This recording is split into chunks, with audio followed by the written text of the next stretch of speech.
Good afternoon, students. Uh, how are you all today? I hope you are in good health and good shape.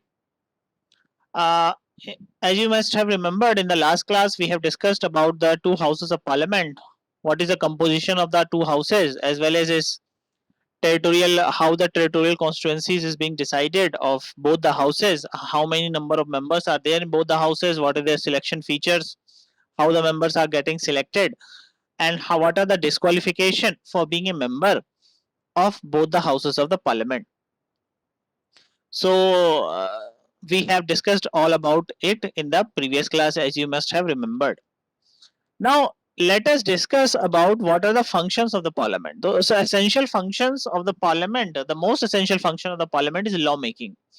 The parliament is a legislative body, so the main function is formation of or passing of laws which are implemented all over the country. So there, apart from lawmaking, the other functions, the prominent function I can say is there to control, guide, and inform the government, to manage the overall governance of the country, and along with that, there are several other subsidiary functions that are being performed by the parliament, which we will discuss later. But the most essential feature is the governance of the entire country as well as the lawmaking. Now, the party which have won the election, Lok Sabha election every 5 years, which is being held in India, which secures the absolute majority, makes the government in the parliament, as well as the second party which is not able to secure enough seats in the parliament, uh, could be considered as an opposition party in the both the houses of the parliament. Now let us discuss the powers and functions of the parliament. So the most important functions that I've already told you is the power of lawmaking. So the most important function of the parliament is the making of the law. The legislative procedure is initiated in the form of a bill. So the most important function is lawmaking. So what is before that we also have to understand that what is an ordinary bill and what is a finance bill or money bill and what is its significance in the lawmaking. So an ordinary bill, that is the bill other than money bill and financial bill, may originate in either house of the parliament. The bill must be passed by both the houses of parliament and then only it can be sent for president assent. It becomes a law when assented to by the president. Each house has laid down a procedure for the passage of the bill. According to the procedure of a house, a bill has to pass through three stages, commonly known as reading, first reading, second reading, and third reading. As you can see, when a bill is passed in both the houses of the parliament, there has to be certain procedure. Internal procedure is there, which comprises of first reading, second reading, third reading. Then there is general discussion in the house, and after that, the president gives the assent to that bill, and then the bill becomes the law.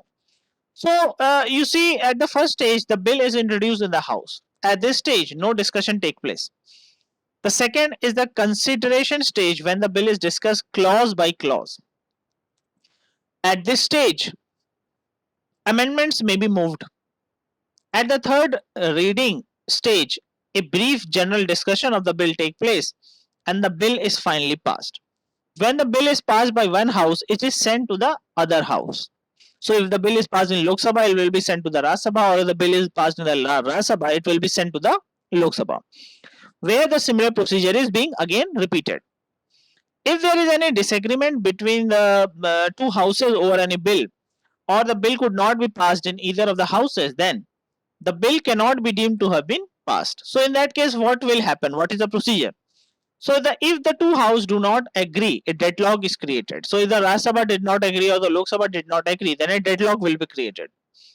So then in that case, to resolve such deadlock, the constitution provides the method of joint sitting of the house.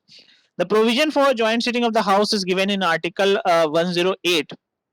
So according to Article 108, when a bill is passed by one house and sent to other house, then if it is rejected by the house or the house disagrees as the amendment to the bill made in the bill, or the other house does not pass the bill, and more than 6 months have passed, the president may summon a joint sitting or joint session of both the houses. The president, however, cannot summon a joint sitting if the bill is in question has lapsed by reason of dissolution of the Lok Sabha. If the dissolution takes place after the president has notified his intention to summon a joint sitting, such sitting will be held notwithstanding the dissolution. President may notify to the House by sending a deliberation and voting on the bill in dispute. If the houses were not in session, the president may express his intention by public notification. When the president has notified his intention of summoning the house to meet in a joint session, neither party shall proceed further with the bill. If at the joint sitting of the two houses the bill is passed by a majority of the total number of members of the both the houses present and voting, it shall be deemed to have been passed by both the houses. The entire procedure of joint sitting is given in Article 104. At joint sitting of the two houses, no new amendment shall be proposed in the bill, except which are made necessary by the delay in the passage of the bill. If at all any amendment is made, the decision of the presiding officer shall be final. The presiding officer of the joint sitting of Parliament is always the Speaker of the Lok Sabha, or in his absence, it is the such person as the House determine. That is given in Article 118. The provision does not apply to money bill. So provision with respect to an ordinary bill is entirely different from the money bill. We will discuss about the money bill later on. The lower house has exclusive power over money bills. The Rajya Sabha has no power to amend, modify or reject a money bill passed by the Lok Sabha. The money bill can become law without the concurrence of the Rajya Sabha. Therefore, no question arises for summoning the joint sitting of the two houses for removing a deadlock. Now let us talk about the last point, that is president assent. No bill can become a law without the assent of the president, even if it has been passed by both the houses of the parliament. Article 111 says that when a bill has been passed by both the houses of parliament and it is sent to the president for his assent, the president may either give his assent to the bill, he may withhold his assent, or he may return a bill. If it is not a money bill, to the house for reconsideration with or without message suggesting such amendment as he may recommend. When a bill is so returned, the house shall reconsider in light of the presidential message. However, if the bill is against passed by the house with or without amendment and presented to the president for assent, the president shall not withhold his assent. But suppose if he withheld his assent, in case then it will amount to vetoing the bill, which the constitution permits. But it is to be noted that this power to veto bill is to be exercised on the advice of the ministry. It is indeed unthinkable that the government would wish to veto bill for the passage of which it was responsible. In England, a similar passage was adopted or similar power was vested in the crown to give assent to the bill, but it has now fallen into disuse. And as matter of convention, he assent to a bill on ministerial advice. But if the president does not veto the bill but send it to the House of Reconsideration, the power of veto is gone. So this is the entire provision regarding the president assent. It is given in Article 111. Now let us talk about one important aspect of money bill. The most important topic which we have to discuss here is money bill. Why money bill is different from other bills? So Article 110 defines the money bill is a bill which contain only provision with respect to all or any of the following matters. That is, according to Article 110, following matters only fall within the ambit of money bill. It cannot be introduced with some other ordinary bill.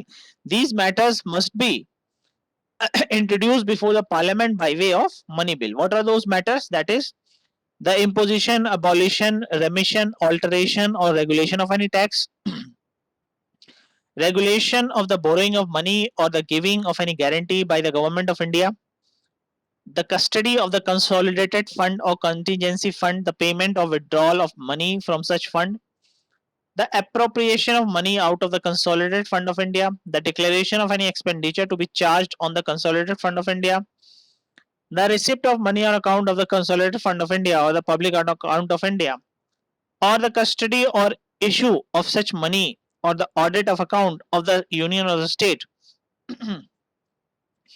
The matter incidental to any of the matters referred to in subclause A to F. So these are some of the matters. This list is not exhaustive.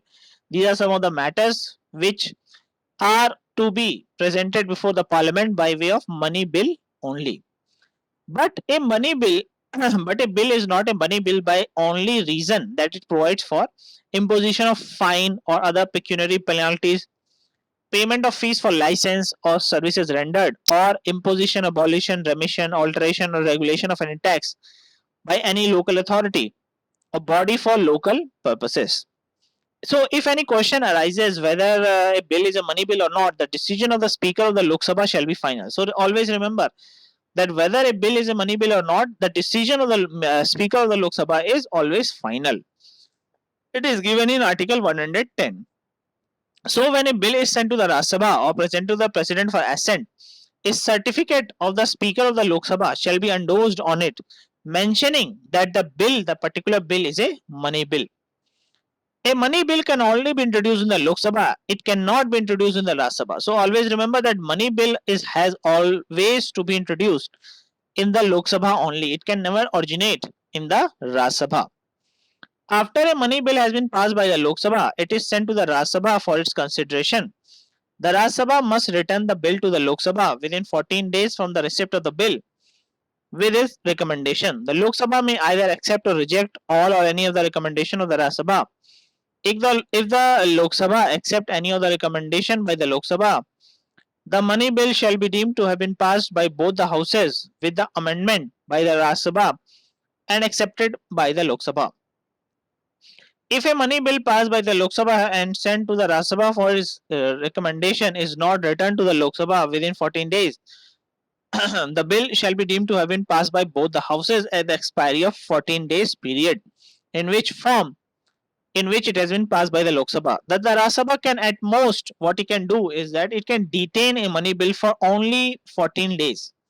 If the Lok Sabha reject all the recommendation of the Rajya Sabha, the bill shall be deemed to have been passed anyway by both the houses in the form in which it was passed by the Lok Sabha. Then it will be presented to the President for his assent. So as you can see, the Lok Sabha has always an upper hand in case of money bill. Lok Sabha may reject or accept the amendment suggested by the Rajya Sabha. It has thus the final say with respect to the passing of a money bill. When a money bill is presented to the President, he may assent, give his assent or refuse his assent. Since the power to veto a bill exercised by the President only on the advice of the Cabinet, the President will be bound to give his assent to the money bill. Some writers were of the view that the President is not bound to give his assent to the money bill. Their view it is submitted is not correct. A money bill introduced in the Rajya Sabha or in the Lok Sabha only on the recommendation of the President, it would indeed be unthinkable that the government should wish to advise the President to veto the bill for the passage of which it has been responsible. So generally speaking, you can see the President does not veto the money bill because President always, according to Article 74, act according to the advice of the Council of Ministers. The Council of Ministers will never give an advice to the President to veto a money bill, especially money bill. Financial bill. There are some other kind of bill also. As we have discussed about the ordinary bill, there are other types of bill also like constitutional bill, ordinary bills we have discussed. One more bill that we have to discuss here is financial bills. So financial bills are basically of three kinds, that is money bill as we have already discussed, other financial bills and bills involving expenditure. So one important aspect is that what is the distinction between a money bill, finance bill and bill involving expenditure. So a money bill is a bill which contain only matters which are mentioned in Article 110. A finance bill, apart from dealing with one or more of the matters mentioned in Article 110, deal with other matters also. Thus a finance bill is a money bill to which the Provisions of the general legislation are also added apart from one or more matters of Article 110. All money bills are financial bills, but all financial bills are not money bill. In two matters, the money bill and the financial bill does not differ. A finance bill like the money bill can only originate in Lok Sabha. Like money bill, the finance bill also cannot be introduced without the recommendation of the president. So always remember, like finance bill, like money bill, finance bill also has to be originated in Lok Sabha and can be introduced. It cannot be introduced without the recommendation of the president. That is the similarity between the two bills. But there are also essential differences between the two. That is, the finance bill and other bills involving expenditure differ from the money bill insofar as the former can be amended or rejected by the Rajya Sabha like any ordinary bill. The Rajya Sabha cannot amend or reject a money bill. If there is a deadlock between the houses, it can be resolved by joint session of the houses. Thus, the Rajya Sabha has some control over the financial and other bills involving expenditure, but it does not have control over the money bill. But Rajya Sabha definitely has control over the financial bills. As regard the procedure for its passage, a finance bill is as good as an ordinary bill, except that a financial bill cannot be introduced without the president recommendation. It can only be introduced in Lok Sabha. Thus, a financial bill is passed according to the ordinary procedure provided for passing of an ordinary bill. As far as presidential action is concerned, in case of money bill, the president may either give his assent or refuse his assent. In case of a financial bill, he may, however, in addition, refer it back to the House with a measure for reconsideration. Another important aspect under the heading of bill which we have to discuss is annual financial budget and annual financial statement, which is in short form called budget, which is presented before both houses of the parliament every year. It is given in Article 112. So, according to Article 112, the President shall, in respect of every financial year, cause to be laid before both the houses of parliament an annual financial statement, commonly known as the budget. This statement give out the estimated income expenditure for that year. The estimated expenditure is shown separately under two heads: the sum charged upon the Consolidated Fund of India and the sum required to meet other expenditure out of the Consolidated Fund of India. The expenditure or revenue account should also be distinguished from the other expenditures. The following expenditures are charged on the Consolidated Fund of India: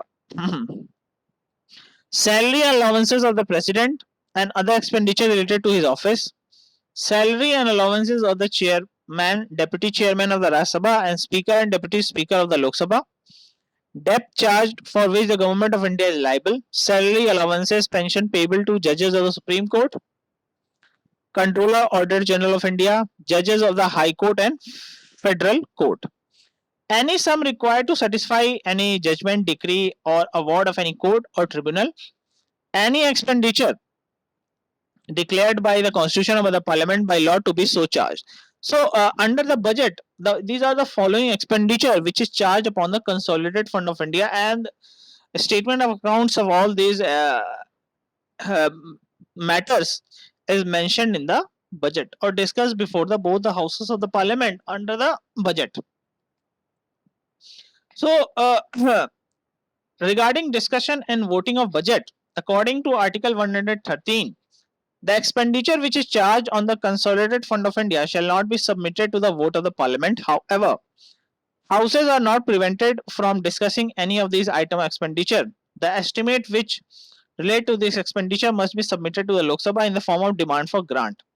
The Lok Sabha has the power to assent or refuse to assent any demand or assent to any demand subject to the reduction of the amount specified therein. No demand for grant is to be made except on the recommendation of the President. Apart from these ordinary bill, money bill and financial bills, there is one another bill that we need to discuss here is appropriation bill. So, under Article 114, no money can be taken out from the Consolidated Fund of India unless the Appropriation Act is passed under Article 114. Therefore, after the demand for grant under Article 113 has been made, by the Lok Sabha. A bill known as appropriation bill is introduced in the Lok Sabha. The bill specifies all the grant made by the Lok Sabha, the expenditure charged on the consolidated fund of India as shown in the previous statement before Parliament. But no amendment shall be proposed to the appropriation bill, which will have the effect of varying the amount or altering the destination of any grant so made or of varying the amount of any expenditure charged on the consolidated fund of India. That is all, students. Hope from these two classes you must have got a brief idea about the composition of the parliament, what are its power, what are the qualification disqualification for being a member of the parliament, what is the composition, as well as what are the powers and functions of the parliament as the legislative body of this country. That is all for today. Till we meet next time. Thank you so much for patiently listening. Thank you so much.